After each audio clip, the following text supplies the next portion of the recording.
markaaynu ka hadlayna aabayaashani soo xukumay adduunyadan iyo taariikhda hogaamiyaashii geesiyada ahaa waxaa dhab ah inay ka midaysnaayeen hal mid oo ahayd hankoodii hiigsigoodu inuu ahaa aakhiro, mana tilmaamnaayeen cadaalad.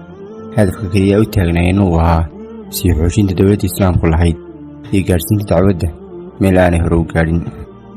markaaynu ka hadlayno jihaadkoodii waxaa hubaal ah inuu islaamku soo saaray haliyeeyo iyo geesiyaal aan loo babacdhigi karin, sidoo kale aan weli ka bixin baalasha taariikhda.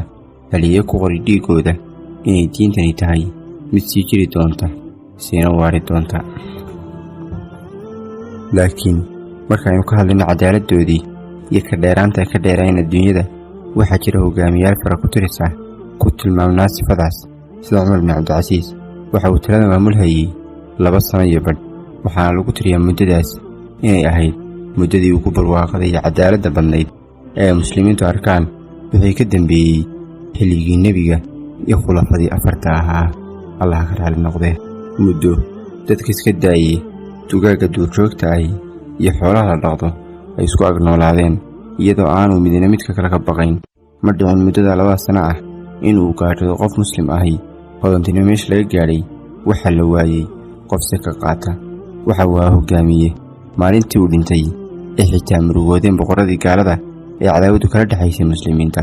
muuqaalkeenna maanta waxaynu kaga hadlaynaa khaliifkii 5aad ee muslimiinta, Cumar bin Cabdilcasiis. khaliif adduunka oo dhammi hortiisa yimid, laakiin dhabarka u jeediyey. khaliif deeqsinimadu ka qabay yidhi yaysan baahan shimbiraha ku nool buuraha gobollada xukunkiisa hoos tago. magacaygu waa Axmed Maxamed, halkanina waa Halgan Media. ku soo dhowaada daawadayaal muuqaalkeenna maanta. assalaamu calaykum waraxmatullaahi wabarakaatuh. waxaa sharaf iyo maamuus inoo ah inaynu ku bilaabano rabadaanteenna buur ka mid ah buuraha islaamka oo mudan ku dayasho. waa khaliifatulcaadil Cumar bin Cabdilcasiis. muuqaalkani waxa uu suurad ku dayasho u noqonayaa qof walba oo inaga mid ah oo doonaya inuu ka taliyo masiirka ummadda muslimka ah, qof walba oo doonaya inuu doorto shakhsi xil qaadi karaya sifooyinku ku tilmaamnaan lahaa. markuu dhimanayay Suleymaan bin Cabdilmalik oo ahaa khaliifkii dowladda umuwiyiinta ee xilligaas, waxa uu dardaarmay in xilka gadashi loo dhiibo Cumar bin Cabdilcasiis oo ahaa inadeerkii.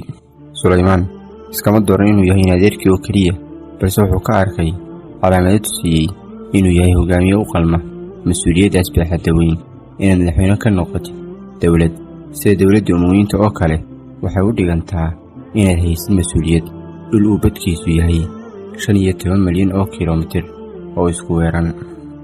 waxaa dhacday Cumar bin Cabdilcasiis oo ku sugan qabriga Suleymaan inuu maqlay fardo ku soo wajahan dhankiisa. markii uu weydiiyey waxay yihiin, waxaa loo sheegay inay yihiin fardihii khilaafada ee loogu talagalay inuu raaco khaliifku. fardo aad u bilic wanaagsan, la xardhay oo la qurxiyey, una dhigmayay xilligaas gaadiidka gaashaaman ee madaxweynayaashu isticmaalaan. Cumar bin Cabdilcasiis oo ahaa nin adduunyada ka tegey wuxuu u sheegay inuusan baahi u qabin dadkiisana aanu ka soconayn. taa beddelkeeda wuxuu raacay baqashii uu horeba u watay. markii uu koray baqashii waxaa dhinaciisa soo istaagay taliyihii booliiska. dabcan xilligaas ciidamada islaamku waxa ay lahaayeen nidaam iyo kala dambayn, wakhti aysan reer galbeedku nidaamkan aanay aqoon. taliyihii booliisku wuxuu u sheegay in isaga iyo ciidankiisu ay u gelbinayaan masjidkii uu ka khudbadayn lahaa. wuxuu ugu jawaabay, baahi uma qaban raacitaankiinna, waxaan u soconayaa si ay muslimiintu u socdaan, waxaana ahay fardi ka mida. marka aan ku leeyahay muuqaalkan waxa uu darsi u noqonayaa cid walba oo doonaysa inay wax ka beddesho masiirka ummadda. bal ka warran qof hadda samankan jooga haddii madaxweyne laga dhigo laga yaabi lahaa inuu sii xidho waddo 3 saac ka hor, waddadaas uusan ku hakanayn 3 daqiiqo iska daayeen 3 sakin ay ku marayaan gabadhiisa gaashaaman. waxaa loo farsin lahaa qoraxda boqolaal dhalinyaro oo askar ah si ay u waardiyeeyaan. sidoo kale lama sii daayin hooyo dhibaataysan in ay marto ilaa uu madaxweynuhu ka maro. aynu u soo laabanno sheekadeennii. Cumar bin Cabdilcasiis wuxuu u jihaystay masjidkii lagu caleema saari lahaa. waxaa la isugu yeedhay dadkii, wuxuuna bilaabay Cumar inuu u jeediyo khudbad. waxa uu yidhi, waxaa laygu imtixaamay mas-uuliyaddan oo qoorta lay saaray anigoon talo yara ay toona ku lahayn. haddana idinkan gacanta idiin soo gelinaya qofkaad jeceshihiin inuu khaliif idiin noqdo doorta. talada khaliifnimo xilligaa waxay ahayd mid ku taagnayd dhaxal iyo dardaaran uu sii dardaarmo khaliifkii hore intaanu dhiman. dhammaan dadkii joogay masjidka waxay isku raaceen inuu khaliifo noqdo. kadib waxa uu soo jeediyey khudbad taariikhda gashay. midhaheediina waxaa ka mid ahaa: ogaada in allo qofka adeeca ay waajib tahay adeecidiisu, halka qofka ku caasiya alleh aanu lahayn wax adeecida. imaqla oo adeeca intaan ahay mid allihiisa adeecsan, hanay maqlina haddii aan noqdo mid ku caasiya allihiisa. kadib maalin dheer oo uu soo daalay Cumar ayuu damcay inuu nasto. wuxuu aaday gurigiisii. markuu indhaha iskidhin rabay waxa u yimid inankiisa Cabdimaalik bin Cumar. waxa uu ku yidhi: aabba, maxaad samaynaysaa? wuxuu yidhi: waan nasanayaa. wuxuu yidhi: aabbayaa kuu ballan qaaday in aad ilaa iyo duhurka noolaanayso, isagoo ula jeeday haddii aad dhimatid adoo ka hurday mas-uuliyaddii cabbaar ka hor laguu dhiibay. waxa Cumar ka booday faraashkii, wuxuuna u jahaystay inuu qabto shaqadii dowladda. waxaa dhab ah hadduu hagaagsan yahay aabbuhu in ay hagaagsananayaan ubadkuna. haddaynu wax ka soo qaadanno siduu Cumar u ilaalin jiray xoolaha muslimiinta, dhacdooyinka la yaabka lahaa waxaa dhacday maalin in qasnajigii hayay baytulmaalka muslimiinta ee Yemen inuu warqad u soo qoray Cumar bin Cabdilcasiis uu ugu sheegayo inay ka maqan yihiin danaaniir khasnadda, mana garanay meesha ay ku maqan yihiin. markaasuu ku jawaabay: kama shakisani diintaada iyo ammaanadaada, balse waxaad ku khaldan tahay dayacaadda aad dayacday xoolaha muslimiinta. sidaas ayuunu ka casilay. keliya waxaa loo casilay danaaniir la garan waayey meel ay mareen. bal ka warran $10,000 oo la ogyahay cidda qaadatay iyo meesha la mariyey, welina ay ku siin dhaadig yihiin kuwa qaatay, kuwa maamulka uga sareeyaana ay raalli uga yihiin. waadna garan kartaa daawade farqiga u dhexeeya hogaamiye halka u qabtay in ummaddiisa u adeego aakhiradiisana aanu seegin, iyo hogaamiye ku dadaalaya boobidda iyo dhaca xoolihii mas-uulka looga dhigay. sida maanta ka jirta waddamada Soomaaliyeed, khasnadaha dowladda waxaad mooddaa in loo sameeyey dad gaara oo sida ay rabaan ugu tasarrufi karaan. waana ta keentay xaaladda ay ku sugan yihiin maanta waddamada islaamku oo ah gaajo iyo dagaalo sokeeye. 80% dad ku dhaqan waddamada islaamka ka taliyo waa wada sabool, halka 20 soo hadhay ay yihiin madax ku shubatay jeebka waxay quudan lahaayeen shacabkoodu, iyo ganacsato weyday cid la xisaabsanta diirnaxaan aanu ku oolin. aynu eegno siday ahaayeen dhulkuu ka talin jiray Cumar bin Cabdilcasiis, ilaaha ka raalli noqdee.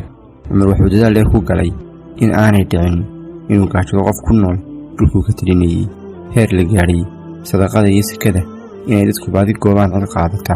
maxaa yeelay 2 sano iyo bilihii uu talinayay Cumar wuxuu awood u yeeshay soo afjaridda nooc walba oo ay leedahay gaajadu iyo saboolnimaduba. waxayna gaadhay heer ay shimbiraha buuraha dushooda ugu daayso madhaacaan si aanay u dhicin inuu ku gaajado nolol ku sugan dhulka ay ka taliso khilaafadu. amni meesha ay ka gaadhay waxay ahayn dugaagga iyo bahaluhu kuwa aan laga waardiyeyn xoolaha, oo aysan xoolo dhaqatada ka warwarin inuu soo weeraro libaax, shabeel, waraabe ama gadudane. maxaa yeelay amni darradu waxay timaadaa markay gaajoodaan nooluhu. taana waxaa u sababa amniga iyo xasiloonidii uu jideeyey Cumar, allaha ka raalli noqdee.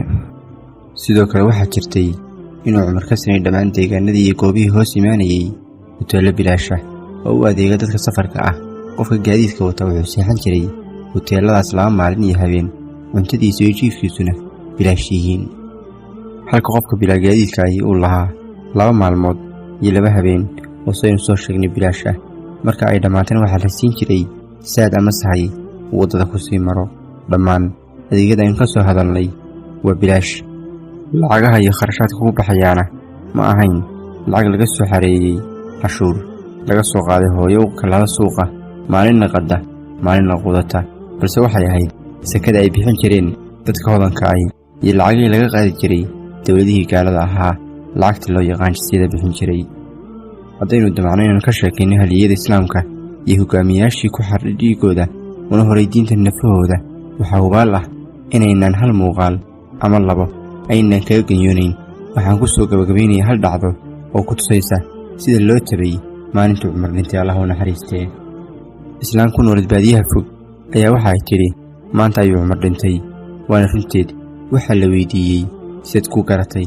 waxa ay tidhi: maanta waxa adhigii ku soo xadgudbay yey, mana dhicin muddo 2 sano ah.